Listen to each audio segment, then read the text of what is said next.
இந்த கைத்தறி பிரிவில் தொழில்நுட்போடு தொழில்நுட்ப மேம்பாடு, வடிவமைப்பு மேம்பாடு மற்றும் ரகம் இதுக்கெல்லாம் சரியா செயல்படுத்த வேண்டும். கைத்தறி ஆதரவு திட்டம் என்ற திட்டத்தை துவக்கி அதற்காக 120 கோடி மானியம் கொடுத்த அரசாங்கம் அதிமுக.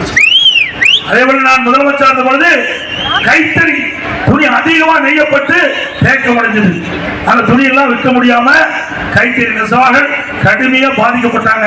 என்னுடைய கவனத்திற்கு வந்தவுடன் அந்த நெசவாளர்களுக்கு நன்மை செய்கின்ற விதமாக சுமார் 350 கோடி மானியம் கொடுத்து இந்த கைத்தறி துணிகள் எல்லாம் விற்பனை செய்வதற்கு துணை என்ற அரசாங்கம் அதிமுக அரசாங்கம்.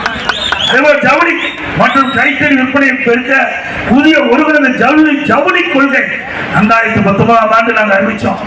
அதேபோல கோவையில் இருக்கிற கொடிசியா வர்த்தக மையத்தில் ஜவுளி கைத்தறி விற்பனையை பிரபலப்படுத்த 2 ஆண்டுக்கு ஒரு முறை மாநில அரசு 2 கோடி ரூபாய் நிதி கொடுத்து பன்னாட்டு ஜவுளி கண்காட்சி ஏற்படுத்தும். இப்படி கைத்தறி துணி அதிகமாக விற்க கைத்தறி நெசவாளருக்கு உதவ அதிமுக அரசு எடுத்த நடவடிக்கை என்பதை நேரத்தில் தெரிவித்து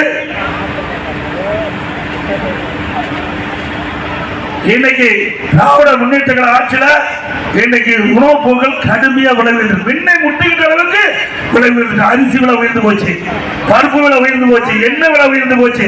இன்னைக்கு அதிமுக ஆட்சியில என்ன விலையில் பாருங்க, திமுக ஆட்சியில என்ன விலையில் பாருங்க. இந்த விலை உயர்வை கட்டுப்படுத்துவதற்கு இந்த அரசு எதுவும் நடவடிக்கை எடுக்கல. ஆனா அதிமுக அரசு இருக்கின்ற பொழுது இப்படி உணவுப் பொருட்கள் விலை உயர்கின்ற பொழுது விலை கட்டு